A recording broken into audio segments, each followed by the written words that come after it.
Good morning. Welcome back.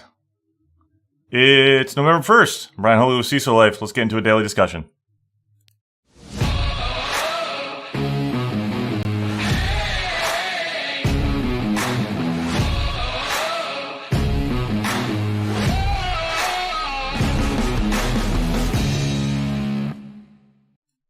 All right, how's everybody doing today?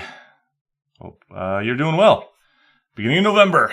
Hope everybody had a great Halloween and you got all the tricks and treats and all the fun stuff that you obviously wanted to go out and go get. I had a great time with the kids and dressing up because, it's always a good time. So let's get into it. What's going on in the world today? So first one, very interesting. The FTC takes action against Drizly and its CEO with regards to security failures, as Drizly had a data breach exposed about 2.5 million customers and their information.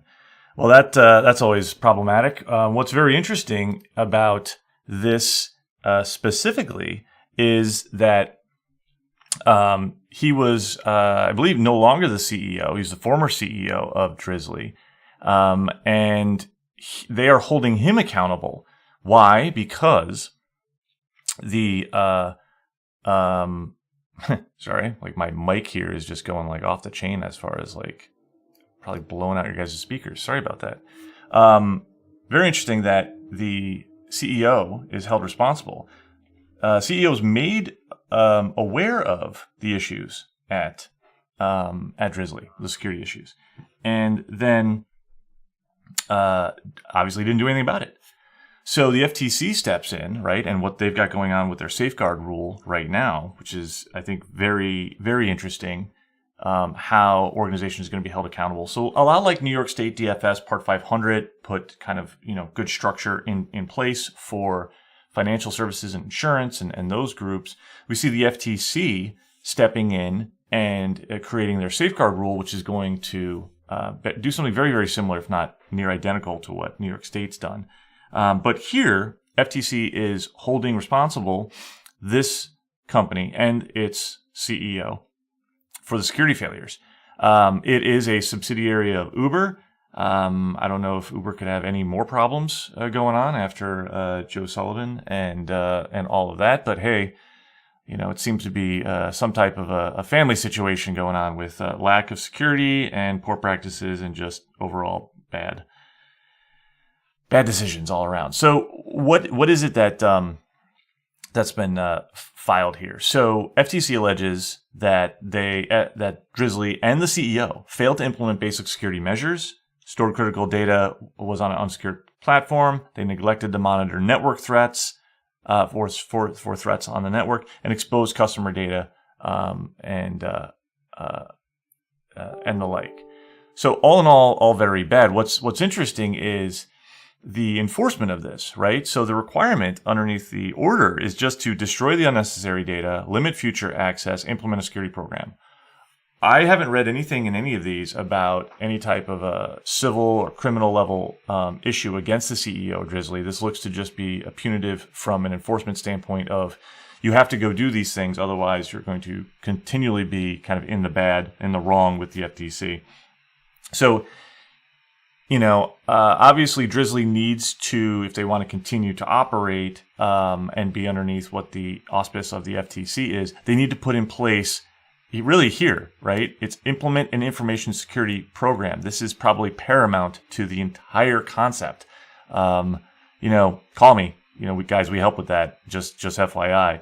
I don't know if you have a CISO. I don't know who's at the helm. I didn't do my due diligence yet on Drizly's security posture or whatnot, but obviously if the CEO has dismissed it and there's nothing in place, kind of questioning who's at the helm of security there. So kind of a wake-up call to other organizations. If you fall underneath FTC guidance, they're starting to come down on organizations for the lack of having an information security program. So again, look back to what New York State DFS did with financial sector to include in the insurance groups.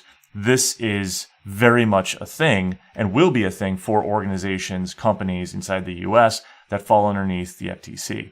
So not only is the organization being held accountable, but the CEO is personally cited in the FTC's complaint.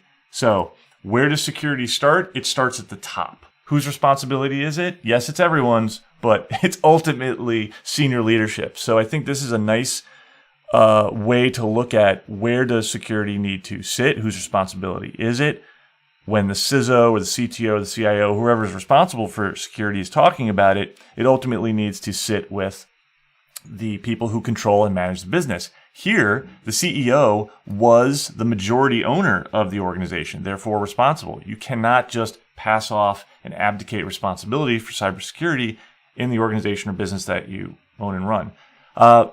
Interestingly enough, only one of the commissioners had a dissenting comment that the CEO was responsible. All the other commissioners did, except for actually, all the other commissioners did, except for one, Christine Wilson. It'd be interesting to read this separate statement kind of in detail. But the rest of the chair and the other commissioners all issued a joint concurring statement or a separate concurring statement that the CEO was also responsible, not just the company. So we'll see out of this, the first, I think, of probably many where violations are held and enforcement is now expected. We'll see if Drizly actually steps up and does this. I assume that they will, considering they want to continue to be part or continue to be a business. So be on the lookout for this. But again, CEO and company held by the FTC for failures to secure data. And it seems like they were lacking some pretty basic things that could have prevented this, or at least reduced the impact, or at least helped mitigate and then obviously better properly communicate the actual risk to the organization, right? So like put a program in place, have part of that program be able to allow for people to easily, or the people inside the organization easily discuss and share, right, with the appropriate authorities. Did Drizly even know that they had to report this to the FTC? Were they aware that this was part of the guidance or the regulations that they were under? Who knows? Definitely something to dig into. You can follow this link off of the Feedly link that is off of this post if you want to dig in and read from here on out as you dig in. All right, let's get into the next one. Reimagining the role of the CISO. Nice dark reading article by Pat Mio. Hopefully I'm saying that right. General partner at Sinewave Ventures. As cybersecurity has become an increasingly important consideration in corporate decision-making, there's a corresponding move to elevate the role of the CISO to a higher point within the executive hierarchy. If this wasn't the greatest segue from the last conversation that we just had, I don't know what is. But where the CISO role sits, I know everybody wants a seat at the adults table. Everybody wants a seat at the table, and that's great. Honestly, if you're going to be effective in that role, you really need to know how to actually sit in that chair, how to be able to have that conversation with the executives. You can't just be expected to sit there, and then because you're there, it's important. You need to earn that seat. You need to be able to then validate why you're continually there. In order to do that, you need to know how to talk to executives about risk, right? You can't just this just can't be fluff. But it's good to start seeing more and more conversations about where does the CISO report. Honestly, I used to really care about this. I care. I report to the CIO, or I report to this, or I report to that, and I don't want to. Well, you know what? It's kind of one of those things where you make the best of the situation. You do with what you have. You as a security or as an executive inside of security at an organization, are you going to waste a lot of time whining and crying about where you are in the organization? Honestly, I could report to the CIO, I could report to the CFO, it doesn't matter. My job as a CISO is to articulate the narrative of the cybersecurity program to the executives. Now, the CIO might control my budget, the CFO might control my budget, my decisioning, but if I am properly socializing what the security posture is, what the risk is to the organization, does it matter who I report to? No, because if I have the ear of the board because I'm doing my job correctly and I'm effective, if I have the ear of the rest of the C-suite, they should step in and help me and support me as I justify what my budget is going to be. Now, if I can justify what that budget is, I have the support of the rest of the C-suite and the board, If the CIO comes along and says, you know what, I don't care about what they say, you're only going to get this, or the CFO, contains that, how do you think that's going to work out? That's actually not going to fall on the CISO.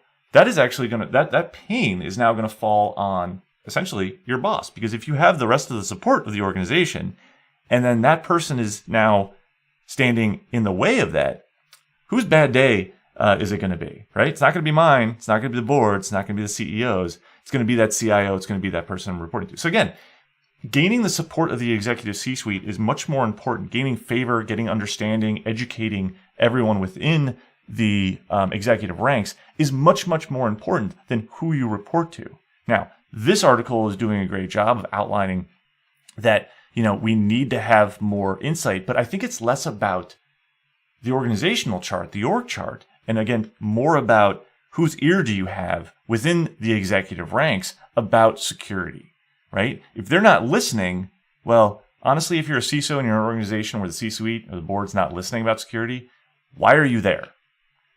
Please drop in a comment down below if you are an organization that you are the CISO or you're in charge of security and the executive suite is not listening and you like your job and you want to stay there. I would really like to know who you are and what your thinking is on that, because to me, you can't ever be effective in your role if you don't have the support of the people that are above you and the business, but you're going to continue to stay in that role. Maybe you just like the paycheck. I don't know, but I'm sorry, you're not an effective leader if that is the case.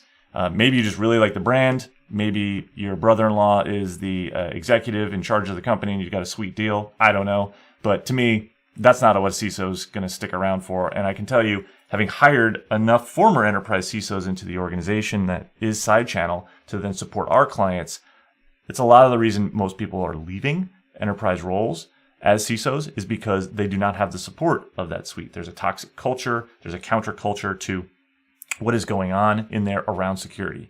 And why would any sane or rational person who has an experience of being a CISO and that type of expertise in such a demand field, why would you stay? So please drop a comment down below. I really want to know what your thinking is and your rationale for staying in that role of without any type of executive support or leadership. All right. So, hey, that's really our daily discussion for today. Hope everyone's doing well. We will jump into a audio event right after this, as soon as I can stand this up. So be on the lookout for that audio event. We'll discuss these two topics, and we'll talk to you next time. All right? Have a great day. Brian Haugli with CISO Life, brought to you by Side Channel. Check us out at sidechannel.com, and follow us anywhere on social media land using hashtag CISO Life. All right, everyone, take care. Be good. We'll see you next time.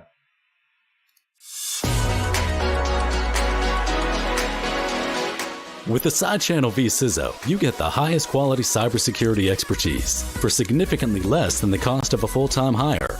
We match your organization with the perfect Side Channel v CISO for you. Then you work with the v CISO to assess cyber risk, measure program effectiveness, and identify current gaps.